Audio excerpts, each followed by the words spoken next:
Welcome to May is National Physical Fitness and Sports Month with Department of Parks and Recreation, Prince George's County. This is your home each week to stay healthy and motivated. Let's live more, play more indoors.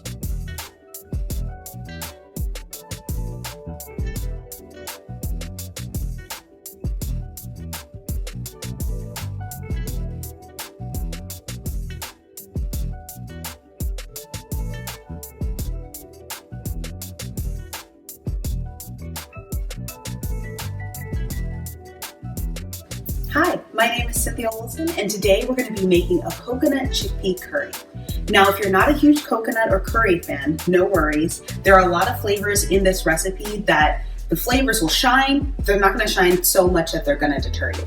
So let's first go through these ingredients, and I'll tell you a little bit about what we're going to be using, and then we'll go ahead and put everything into our pot. Now, one of my favorite things, or two favorite things about this recipe, is first, it's easy. It's all about gathering ingredients and putting them in the pot, which I love. And then the second thing is that it's a well-balanced meal. A lot of times in healthy eating, we're thinking about getting healthy fats, healthy proteins, vitamins and minerals, and healthy carbs. And this recipe is going to provide you with all of those things. So first, let's talk about our 1 tablespoon of coconut oil. Coconut oil is a great healthy fat, and it's going to serve as kind of the conductant of heat in this recipe. And then we're going to talk about, this is about 1 large onion. So just get an onion, chop it up. If you don't love onions, you don't have to use 1 large onion, but that's what I have for the recipe for today. Next, we have 4 cloves of garlic right here.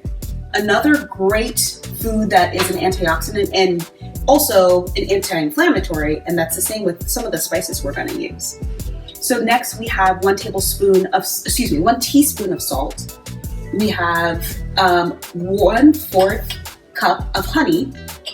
We have 1 tablespoon of curry, and then we have half a teaspoon of pepper. I put it all in one container, so it's going to be an easy throw into here. Now we have a cup of spinach, where vegetables and fruits are healthy carbs. So you get your healthy carbs, but it's also loaded with a lot of vitamins and minerals, just like onions, garlic, and honey. And then we have 1 can, about 14.5 ounces of chickpeas or garbanzo beans. We have another can, about 14.5 ounces of coconut milk. And then we have another can of 14.5 ounces of crushed tomatoes. Once again, what I love is that it's a matter of just emptying the cans. Please make sure that you drain the garbanzo beans. But that's it. You open the can, drain it, or don't drain it for the other 2, and then go ahead and put it into your pot.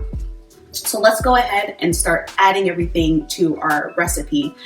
Add-on that I like to do to kind of fill this recipe out is I actually cooked some brown basmati rice, and that's another great healthy carb that will help make this recipe a little bit more satiating, more filling when you eat it, and it's an easy make for lunch or dinner, even breakfast if you like it. Okay, now let's get started. So let's start with our 1 tablespoon of coconut oil. I like to kind of evenly spread the oil through the whole pot. We're just kind of swishing it around. And then let's add our garlic. One of the things I heard growing up is that like when you add garlic to your oil, it flavors it. I don't know if it's true, but ever since then, that's all I do. So whenever I cook anything, I usually start with garlic. Let me turn this down a little bit. I usually start with garlic and then add everything else. So next, let's pour our onions in here. I am a big fan of caramelized onions because I love onions, period. I put onions in everything, and I just raw onions, cooked onions, but I really love caramelized onions because when you caramelize onions, and if you don't know what caramelizing onions is, it's when you cook the onion in oil at not a low temperature so it doesn't cook, but low enough that it doesn't burn. And what it does is, it's a carbohydrate, so there's sugars, natural sugars in onions, and what happens is they start to caramelize. So you get this sweeter flavor of an onion, not like candy, but like it gives your food a little bit of a sweetness, and it's so delicious. And the good thing about this recipe is as we continue to add things, it's going to continue to cook. So it may not get exactly where the caramelization perfection is, but it's going to caramelize a little bit more than if we were just throwing it in and then taking it out. So next, let's add our spinach. Now, I will tell you guys, I love using things that are easy / frozen. So what I did is I'll normally just put the spinach in here frozen. But what you can do is, which I did, was just throw it in the microwave, nuke it for a little while, and then it wilts a little bit faster. And then you don't have to worry about, especially if you're really trying to do it in a hurry, you don't have to worry about waiting for it to defrost in the pan. But really, either way works. Okay, so we've got everything combined. Now let's go ahead and add our chickpeas. Now, chickpeas they're a bean, and the great thing about chickpeas are that, if you're vegetarian or, a lot of people are doing maybe one meal a day or one day that they don't eat any meat, you're still going to get all of your protein from your beans. Fun fact, beans and rice, they create, or together, if you eat them together, it's a complete protein. So you're getting all of your amino acids from the combination. So another benefit to this meal, especially if you eat it with rice, is that you're going to get all of your amino acids that you need. Okay, so I kind of like to remember this is a combination of the 1 tablespoon of curry, the half a teaspoon of pepper, and 1 teaspoon of salt. I kind of like to feel like I'm flavoring the beans and the spinach, so I'm going to put it in now. But really, honestly, it doesn't matter when you put it in. This is one of those recipes that it's not really an order of operations. I think the only thing I would suggest doing first is the oil, but I think that's what most people would do first. Maybe even the garlic and onion, but honestly, it doesn't really matter that much. If you like your onions a little bit more raw, throw it in a little bit later so it doesn't cook as much. Okay, so let's go ahead and get our crushed tomatoes. So what the tomatoes are going to do, other than add lycopene, which is a food chemical that is in a lot of red foods, but if you ever hear anybody talk about lycopene, it's usually in tomatoes, is it's going to add this tanginess to this recipe. Now I'll say I cook a lot of recipes for cooking demos and just for different events. Is part of what I do for my job. I'm in nutrition. And this is one of my most popular recipes. And I think it's delicious either way, but I think one of the biggest things that makes this recipe so popular is the fact that it's really balanced in flavor. I am a huge fan of sweet and salty. And what this recipe gives you is that sweet, salty, tangy, kind of pungent collaboration of flavors that really, once you have it, you're going to be like, I need to make this more often rather than not. And the good thing, once again, is that it doesn't really take that much to do. It's just a matter of adding everything together.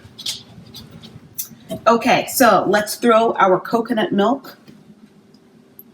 And this is canned coconut milk, not like coconut milk that you get in a carton, like in the milk aisle. You want to get the canned. A lot of the time, especially if you keep it in like a cold place, it's going to separate. Don't worry about it. With the coconut milk, what you're going to have is the cream on the top and the oil on the bottom. So you don't really have to mix it in the can. What I'll usually do, honestly, is pour out whatever comes out, which is usually the cream, and then just take a spoon or a spatula and just scrape out the rest and just put it in the pot. So, sometimes people open the can and they're just like, what is this? And that's all it is. It's just separation.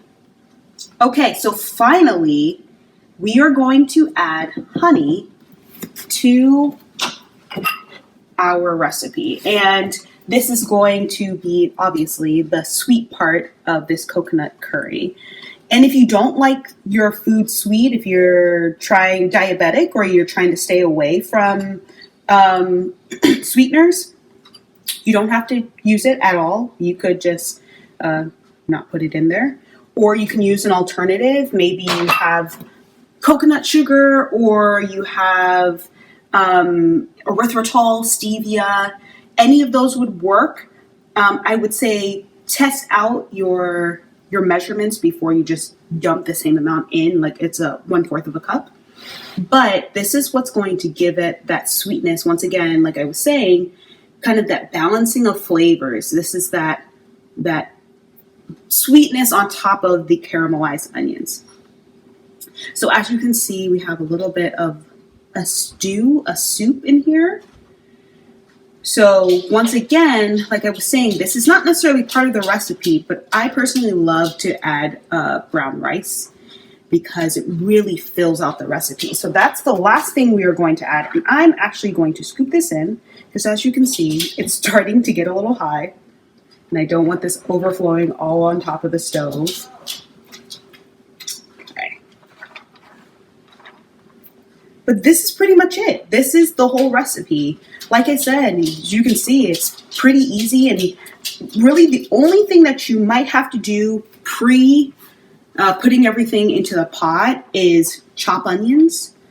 And one of the hacks I love is I will actually get an onion. It may not work as well, for this recipe, but I might get 1-2 onions, chop the whole thing in one sitting and put it in a plastic bag and throw it in my refrigerator. That way, whenever I need onions, I just go grab the bag as opposed to having to chop another onion and go through all of that again. So yeah, I mean, other than the onions and maybe even the garlic cloves, if, you're using fresh garlic, everything else, at least the way I have shown you guys how to do it with the canned items and frozen spinach, everything is pretty straightforward as a matter of just opening the can or opening the bag, measuring it out and putting it into the pot. So I hope you guys enjoy this recipe. Like I said, this is one of the most popular recipes I've ever made. So I hope you enjoy it. I hope you're well and I hope your family's well. And check back here a little bit later to get another video. Thanks for joining us. Be sure to tune in again for the next May is National Physical Fitness and Sports Month video with the Department of Parks and Recreation, Prince George's County. Tell a friend this is the place to live more, play more indoors.